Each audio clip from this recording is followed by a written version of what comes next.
Astro ഹീലിംഗിൻ്റെ പുതിയൊരു എപ്പിസോഡിലേക്ക് എല്ലാവർക്കും സ്വാഗതം. ഇതൊരു ജനറൽ റീഡിംഗ് ആണ്. നിങ്ങൾക്ക് റെസനേറ്റ് ആവുന്ന കാര്യങ്ങൾ ഇതിൽ നിന്ന് എടുക്കാനായിട്ട് ശ്രമിക്കുക. അതുപോലെ ഇതിൽ നിന്നുള്ള പോസിറ്റീവായിട്ടുള്ള ഗൈഡൻസ് നിങ്ങളിലേക്ക് എടുക്കാനായിട്ട് ശ്രമിക്കുക. അപ്പം നമുക്ക് റീഡിങ്ങിലേക്ക് പോകാം. ഇന്നത്തെ റീഡിങ്ങിൽ നിങ്ങളുടെ വ്യക്തിയുടെയും തേർഡ് പാർട്ടിയുടെയും ഇപ്പോഴത്തെ എനർജി എന്താണ്, തേർഡ് പാർട്ടി നിങ്ങളെക്കുറിച്ചോ നിങ്ങളുടെ പങ്കാളിയെക്കുറിച്ചോ എന്താണ് ചിന്തിക്കുന്നത്, നിങ്ങളുടെ പങ്കാളിക്ക് നിങ്ങളോടുള്ള എനർജി എന്താണ്, ഇങ്ങനെയുള്ള കാര്യങ്ങളൊക്കെയാണ് നോക്കുന്നത്. ഇവിടെ തേർഡ് പാർട്ടിയുമായിട്ട് ബന്ധപ്പെട്ട ആ ഒരു എനർജി കാണുന്നത് മിക്സ്ഡ് ആയിട്ടുള്ളൊരു എനർജിയാണ്. അതായത് നിങ്ങൾക്ക് എതിരെ നിന്ന ഈ ഒരു തേർഡ് പാർട്ടി ആയാലും, അല്ലെങ്കിൽ നിങ്ങളുടെ ശത്രു ആയാലും, അല്ലെങ്കിൽ നിങ്ങളുമായിട്ട് ഒരു കാർമിക് സൈക്കിൾ ഉണ്ടായിരുന്ന ഒരു വ്യക്തി ആയാലും, അല്ലെങ്കിൽ നിങ്ങളുടെ പാർട്ട്ണറുമായിട്ട് ടോക്സിക് കാർമിക് ബന്ധത്തിലുണ്ടായിരുന്ന ഒരു വ്യക്തി ആയാലും, അവരിപ്പോഴും പിന്മാറുന്ന അവസ്ഥയിൽ ആ ഒരു അവസ്ഥയിലേക്ക് എത്തിക്കൊണ്ടിരിക്കുകയാണ് എന്നാണ് കാണുന്നത്. അതായത് ഇതുവരെ നിലനിന്നിരുന്ന ആ ഒരു കാർമിക് സൈക്കിള് അവസാനിച്ചു കൊണ്ടിരിക്കുകയാണ് എന്നാണ് കാണുന്നത്. അവരെ കീഴടങ്ങാനും മുന്നോട്ട് പോകാനും ഈ ഒരു കാര്യം വിട്ട് മുന്നോട്ട് പോകാനുള്ള ഒരു സ്ട്രോങ് വൈബ്രേഷൻ, ആ ഒരു എനർജിയിലാണ് അവർ നിൽക്കുന്നത്. അതിൻ്റെ ഒരു സ്ട്രോങ് വൈബ്രേഷനാണ് ഇവിടെ ലഭിക്കുന്നത്. ഈ ഒരു ഓഗസ്റ്റ് മാസം 8ാമത്തെ ഊർജവുമായിട്ട് ബന്ധപ്പെട്ടതാണ്. 8 കർമ്മത്തെ സൂചിപ്പിക്കുന്നതുമാണ്. അതുകൊണ്ട് തന്നെ ഇതുവരെ ഉണ്ടായിരുന്ന ആ ഒരു കാർമിക് സൈക്കിള് ഇപ്പോൾ അവസാനത്തിലേക്ക് നീങ്ങുന്നതായിട്ടാണ് എനിക്കിവിടെ ഫീൽ ചെയ്യുന്നത്. ഈ ഒരു കാർമിക് സൈക്കിൾ അവസാനിക്കുമ്പോൾ ഈ ഒരു തേർഡ് പാർട്ടിയുടെ ഊർജത്തിലും മാറ്റം സംഭവിക്കും. ഉള്ളിൽ അവർക്കിപ്പോഴും നമ്മൾ ഇവരോട് തെറ്റ് ചെയ്തു, ഞാൻ ഈ ഒരു വ്യക്തിയോടും അവരുടെ പാർട്ട്ണറിനോടും തെറ്റ് ചെയ്തു എന്നുള്ള ഒരു തിരിച്ചറിവ് ഉണ്ടാകും ഈ ഒരു തേർഡ് പാർട്ടിയിൽ. അങ്ങനെ ഉണ്ടാവുന്നതായിട്ടാണ് കാണുന്നത്. എന്നാൽ അവരത് പുറത്ത് പ്രകടിപ്പിക്കണമെന്നില്ല.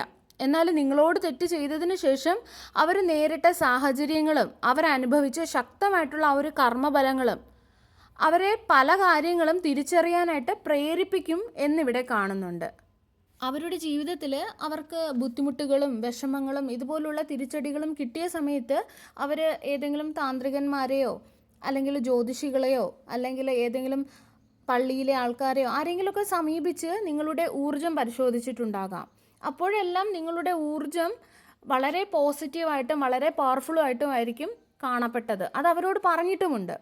ചിലപ്പോൾ ഇതൊരു സ്ത്രീ ആയിരിക്കാം, അല്ലെങ്കിൽ 3 or 4 പേര് ചേർന്നതായിരിക്കാം നിങ്ങൾക്കെതിരെ പ്രവർത്തിക്കുന്നത്. എന്നാൽ നിങ്ങളെക്കുറിച്ച് ചില ഇതുപോലെ ഇവർ സമീപിച്ച ചില വ്യക്തികൾ, പ്രാർത്ഥനയുമായിട്ട് ബന്ധപ്പെട്ട അല്ലെങ്കിൽ ജ്യോത്സ്യവുമായിട്ട് ബന്ധപ്പെട്ട അങ്ങനെയൊക്കെ നിൽക്കുന്ന വ്യക്തികൾ ഇവരോട് പറഞ്ഞത്, നിങ്ങൾ ഈ ഒരു വ്യക്തിയോട് ഏറ്റുമുട്ടാൻ പോകരുത്, ഇവരുമായിട്ട് പ്രശ്നം ഉണ്ടാക്കരുത്, കാരണം ഇവർ കുറച്ച് പവർഫുൾ ആയിട്ടുള്ള സോളാണ്, ഇവരുടെ എനർജി കുറച്ച് ഹൈ ആയിട്ടാണ് നിൽക്കുന്നത്. അതുകൊണ്ട് നിങ്ങൾ ഇവരെ തൊട്ടാൽ നിങ്ങൾക്ക് തിരികെ കിട്ടാനുള്ള സാധ്യതകളുണ്ട്, നിങ്ങൾക്കൊരു പ്രൊട്ടക്ഷൻ ഉണ്ട്, നിങ്ങളുടെ പൂർവികരുടെ പ്രൊട്ടക്ഷൻ നിങ്ങൾക്കുണ്ട്. ഈ രീതിയിലൊക്കെ അവരോട് പറഞ്ഞതായിട്ടാണ് എനിക്ക് ഫീൽ ചെയ്യുന്നത്. ഇവരെ വേറൊരു രീതിയിൽ നേരിടാൻ സാധിക്കില്ല, അതിനുള്ള കഴിവ് നിങ്ങൾക്കില്ല എന്നുള്ള രീതിയിൽ ഒരു മുന്നറിയിപ്പ് ആരോ നൽകിയിട്ടുണ്ട്. ഈ സ്ത്രീയോ അല്ലെങ്കിൽ ഇതിൽ ഉൾപ്പെട്ടിരിക്കുന്ന മറ്റുള്ള ആളുകളോ ഇത് കേൾക്കാൻ തയ്യാറായില്ല, അല്ലെങ്കിൽ അവരതൊന്നും ശ്രദ്ധിച്ചില്ല. എന്നാൽ ഇപ്പോൾ അവർക്ക് ആ പറഞ്ഞ കാര്യങ്ങളൊക്കെയും ഈ ഒരു സമയത്ത് ഓർമ്മ വരാൻ തുടങ്ങിയിരിക്കുകയാണ്. ഇവിടെ പറയുന്ന ഈ ഒരു വ്യക്തി നിങ്ങളുടെ പങ്കാളിയുമായിരിക്കാം. അതായത് ഈ ഒരു റിയലൈസേഷൻ വന്നത് നിങ്ങളുടെ പങ്കാളിക്കും ഈ ആളുകൾക്കും ഇപ്പോൾ എവിടെയോ ഒരു തിരിച്ചറിവ് ഉണ്ടാവുകയാണ്. പാസ്റ്റിൽ അവരോട് പറഞ്ഞ കാര്യങ്ങൾ, അല്ലെങ്കിൽ അവർക്ക് മുന്നറിയിപ്പ് നൽകിയ കാര്യങ്ങൾ, അല്ലെങ്കിൽ നിങ്ങൾ തന്നെ അവരോട് പറഞ്ഞ ചില കാര്യങ്ങൾ, അതെല്ലാം പിന്നീട് അവരുടെ ജീവിതത്തിൽ അതേ രീതിയിൽ സംഭവിച്ചു കൊണ്ടിരിക്കുകയാണ് എന്നുള്ള ഒരു തിരിച്ചറിവ് അവരിൽ ഉണ്ടാവുകയാണ്. അതായത് ഒരിക്കൽ അവർ അവഗണിച്ചിരുന്ന മുന്നറിയിപ്പുകൾ ഇപ്പോഴും സ്വന്തം ജീവിതത്തിൽ അനുഭവങ്ങളിലൂടെ അത് സത്യമായപ്പോൾ അവർക്ക് മനസ്സിലാകാൻ തുടങ്ങിയിട്ടുണ്ട്. അതുപോലെ എപ്പോഴെങ്കിലും ഒരിക്കലെങ്കിലും ഇവർക്കെതിരെ നിങ്ങളുടെ വായിൽ നിന്നും എന്തെങ്കിലും ശാപവാക്കുകളൊക്കെ പുറത്തു വന്നിട്ടുണ്ടെങ്കിൽ അതും സത്യമായി മാറിയിരിക്കാം. അവരുടെ ജീവിതം തന്നെ നരകമായി മാറിയതുപോലെ അവർക്ക് തോന്നിയ ചില സമയങ്ങൾ അവരുടെ ജീവിതത്തിലുണ്ട്, അല്ലെങ്കിൽ ഉണ്ടായിരുന്നു. ഇത് നിങ്ങളുടെ പങ്കാളിയോ അല്ലെങ്കിൽ ഈ ഒരു തേർഡ് പാർട്ടിയോ ഇപ്പോൾ എവിടെയോ തിരിച്ചറിയാൻ തുടങ്ങിയിരിക്കുകയാണ്. അവർ സ്വന്തം ജീവിതത്തിലേക്ക് ദൗർഭാഗ്യത്തെ ക്ഷണിച്ചു കൊണ്ടുവന്നതുപോലെയാണ് അവർക്കിപ്പോൾ തോന്നുന്നത്. അതുപോലെ ഗുരുവിൻ്റെ അനുഗ്രഹം അവരുടെ മേൽ ഇല്ലാത്തതുപോലെയും ആ ഒരു ജൂപ്പിറ്ററിൻ്റെ ഊർജം ഒക്കെ ബാലൻസ് അല്ലാത്തതുപോലെയും അവരുടെ ജീവിതത്തിൽ ഇപ്പോഴായിരിക്കുകയാണ്. അതുപോലെ നമുക്ക് എല്ലാവർക്കും ഒരു ഓറയുണ്ടല്ലോ, ഒരു ആത്മീയ സംരക്ഷണ കവചം പോലെയുള്ളത്. ഈ ഒരു തേർഡ് പാർട്ടിയുടെ ആ ഒരു ഓറ ഇപ്പോൾ വളരെയധികം വീക്കായിട്ടിരിക്കുകയാണ്, അല്ലെങ്കിൽ ദുർബലമായി കഴിഞ്ഞിരിക്കുകയാണ്. അങ്ങനെയാണ് ഇവിടെ കാണുന്നത്. നിങ്ങളുടെ ശത്രുവായിട്ടുള്ള ഈ ഒരു സ്ത്രീക്കോ അല്ലെങ്കിൽ ഒന്നിലധികം ആളുകളോ ഉണ്ടാകാം. നിങ്ങളെക്കുറിച്ച് വളരെയധികം നെഗറ്റീവ് ചിന്തകളിലും പ്രവർത്തനങ്ങളും ഉൾപ്പെട്ടു പോയ ഇവരുടെ ആ ഒരു ഓറ അത് വളരെയധികം ദുർബലമായിരിക്കുകയാണ്. അതായത് നിങ്ങളെക്കുറിച്ച് നെഗറ്റീവ് പറയുക, ഇതൊക്കെയായിരുന്നു ഇവരുടെ ഒരു സമയത്തെ പ്രധാന ആ ഒരു ഉദ്ദേശം അല്ലെങ്കിൽ ലക്ഷ്യം എന്ന് പറയുന്നത്.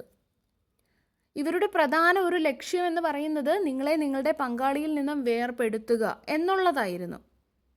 നിങ്ങൾ വിവാഹിതയാണെങ്കിൽ അല്ലെങ്കിൽ വിവാഹിതനാണെങ്കിൽ നിങ്ങളും നിങ്ങളുടെ പങ്കാളിയും വിവാഹമോചനം നേടണം, അല്ലെങ്കിൽ നിങ്ങൾ വേർപിരിയണം. നിങ്ങൾ ഒരുമിച്ചാണെങ്കിൽ പോലും നല്ലതുപോലെ ജീവിക്കരുത്, സ്നേഹം നിങ്ങളോടുണ്ടാവരുത് എന്നൊക്കെ ഈ ഒരു തേർഡ് പാർട്ടി മാനിഫെസ്റ്റ് ചെയ്തിരുന്നിരിക്കാം. നിരന്തരം അവർ മാനിഫെസ്റ്റ് ചെയ്തിരുന്നു.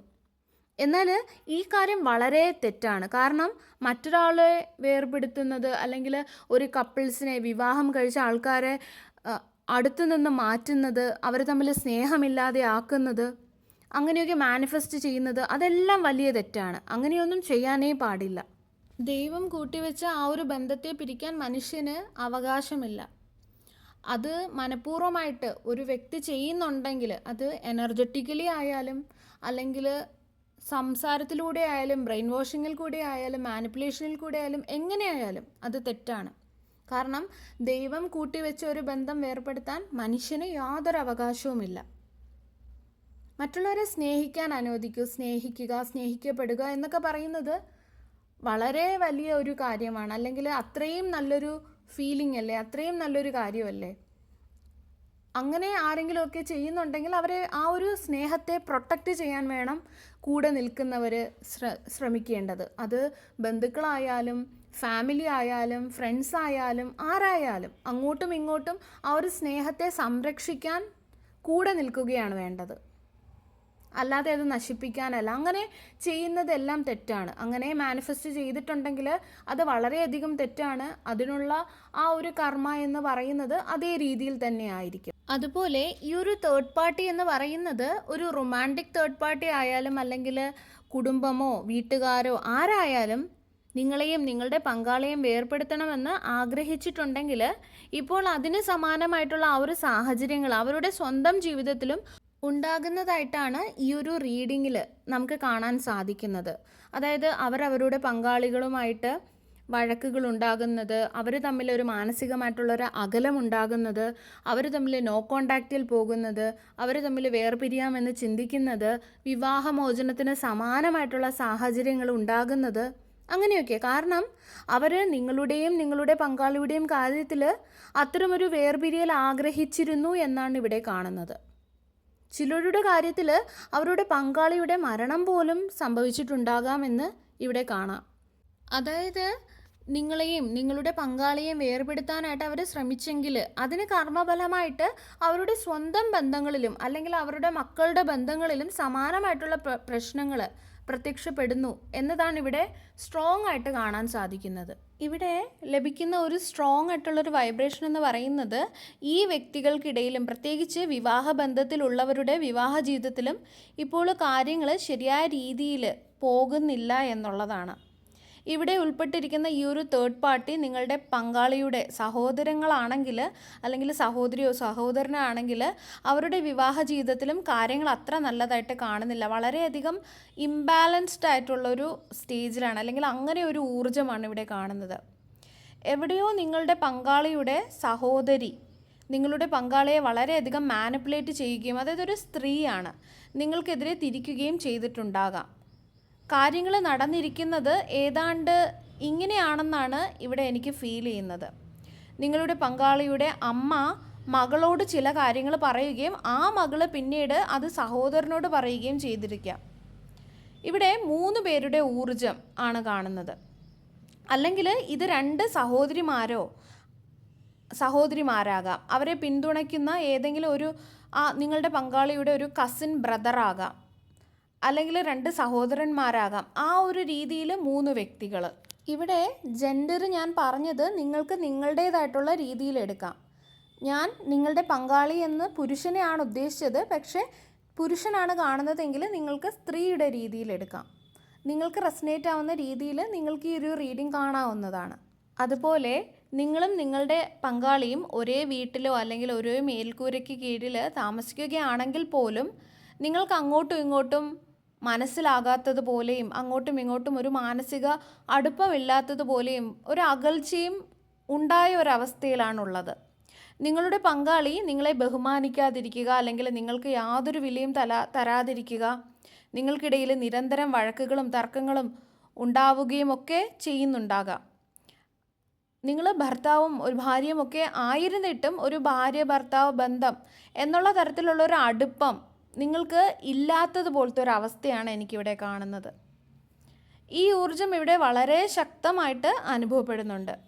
ഇതിന് പിന്നിൽ പാസ്റ്റിൽ ചെയ്തതായിട്ടുള്ള എന്തെങ്കിലും ബ്ലാക്ക് മാജിക്കോ അല്ലെങ്കിൽ നെഗറ്റീവ് പ്രവർത്തികളോ അല്ലെങ്കിൽ ബ്രെയിൻ വാഷിങ്ങോ അതിൻ്റെ ഫലമായിട്ടാണ് നിങ്ങളുടെ പങ്കാളിയുടെ ഊർജം, ആ ഒരു എനർജിയിൽ ഇങ്ങനെ ഒരു ഷിഫ്റ്റ് വന്നത്.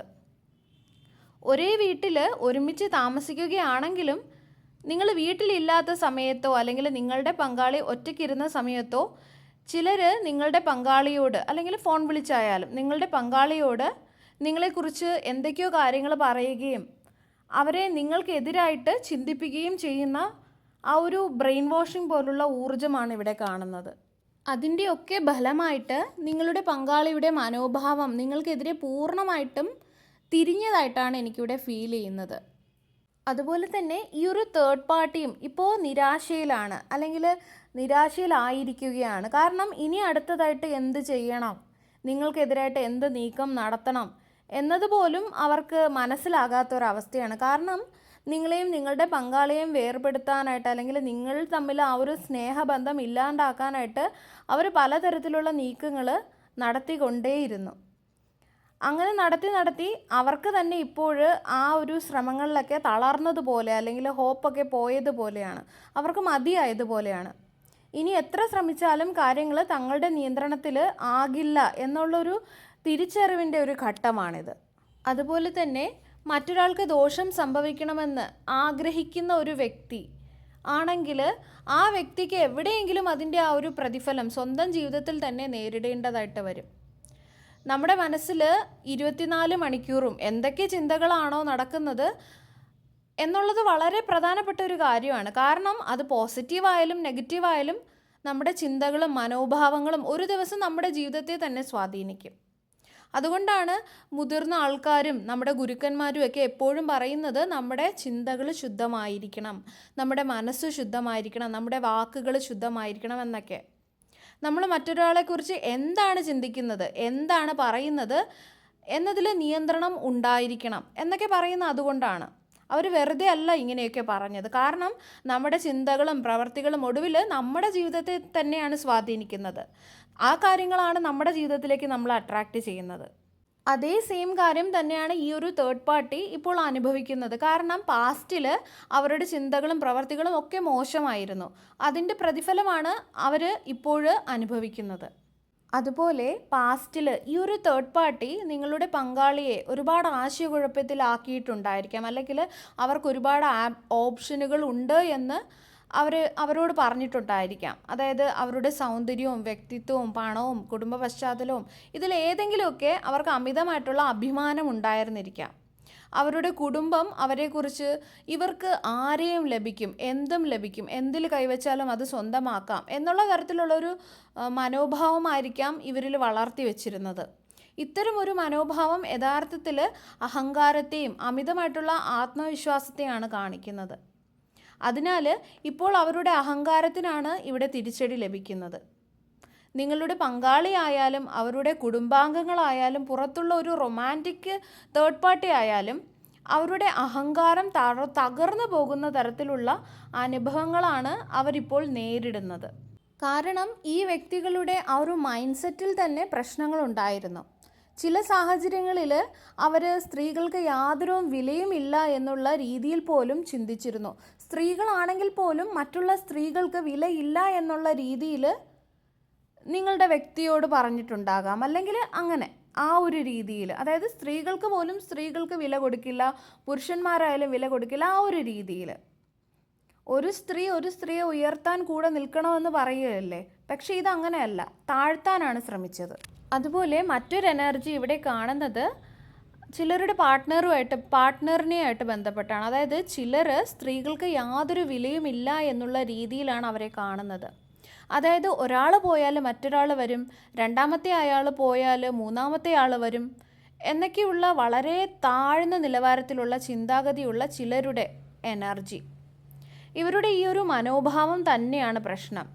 ചിലരുടെ പങ്കാളികൾ ഒരു പ്ലെയർ എനർജിയാണ് ഇവിടെ കാണുന്നത്, പ്ലെയർ എനർജിയിൽ നിൽക്കുന്നത്. പ്രത്യേകിച്ചും സ്വന്തം സൗന്ദര്യത്തിലും രൂപത്തിലുമൊക്കെ ഇവർക്ക് അമിതമായിട്ടുള്ളൊരു അഭിമാനം ഉണ്ടായിരുന്നിരിക്കാം, അല്ലെങ്കിൽ നിങ്ങളുടെ പങ്കാളിയുടെ ജീവിതത്തിൽ ഉണ്ടായിരുന്ന ഈ ഒരു തേർഡ് പാർട്ടിയുടെ ഊർജ്ജമായിരിക്കാം ഇങ്ങനെ. പ്രത്യേകിച്ച് ഞാൻ വളരെ സുന്ദരനാണ് അല്ലെങ്കിൽ സുന്ദരിയാണ്, എനിക്ക് ആരെയും എളുപ്പത്തിൽ ലഭിക്കും എന്ന തരത്തിൽ സ്വന്തം സൗന്ദര്യത്തെക്കുറിച്ച് അമിതമായിട്ടുള്ളൊരു അഭിമാനം പുലർത്തുന്ന അല്ലെങ്കിൽ അഹങ്കാരത്തിൻ്റെ ഒരു എനർജി. അങ്ങനെയുള്ള ആ ഒരു അഭിമാനം പൂർണ്ണമായിട്ടും തകർന്നു പോയതായിട്ടാണ് എനിക്കിവിടെ ഫീൽ ചെയ്യുന്നത്. അതായത് സൗന്ദര്യത്തിൻ്റെ മാത്രമല്ല, പണത്തിൻ്റെയും ആയിരിക്കാം. ഇങ്ങനെ സൗന്ദര്യം മാത്രമാണ് ജീവിതത്തിൽ പ്രധാനമെങ്കിൽ നമ്മുടെ ചുറ്റുമുള്ള ഒരുപാട് ആളുകളുണ്ടല്ലേ. എന്നിട്ടും അതായത് സെലിബ്രിറ്റീസ് ഉണ്ട്, ഒരുപാട് സൗന്ദര്യമുള്ള വ്യക്തികളുണ്ട്, ഗ്ലാമറസ് ആയിട്ടുള്ള ഒരു ലോകമുണ്ട്. അവിടെയെല്ലാം തിളക്കമുള്ളതാണ്. എന്നിട്ടും അവിടെ ബന്ധങ്ങൾ അവസാനിക്കുന്നുണ്ടല്ലോ, ബ്രേക്കപ്പുകൾ ഉണ്ടാകുന്നുണ്ട്. അതെല്ലാം നമ്മൾ കാണുന്നതല്ലേ. അതുകൊണ്ട് തന്നെ ഈ ഒരു സൗന്ദര്യമോ വ്യക്തിത്വമോ പണമോ അത് മാത്രമല്ല ജീവിതത്തിൽ പ്രധാനം. നമ്മുടെ ആ ഒരു സ്പിരിച്വലായിട്ടുള്ള ആ ഡിവൈനുമായിട്ടുള്ള ബന്ധം, നമ്മുടെ കർമ്മം, നമ്മുടെ ചിന്തകൾ, നിങ്ങളുടെ സ്വഭാവം, ഇവയ്ക്കാണ് ഏറ്റവും കൂടുതൽ പ്രാധാന്യം എന്ന് പറയുന്നത്. സർവേശ്വരൻ്റെ എല്ലാവിധ അനുഗ്രഹങ്ങളും നിങ്ങൾക്ക് എല്ലാവർക്കും ഉണ്ടാകട്ടെ. വീണ്ടും ഒരു വീഡിയോയുമായി നമുക്ക് വീണ്ടും കാണാം. നന്ദി.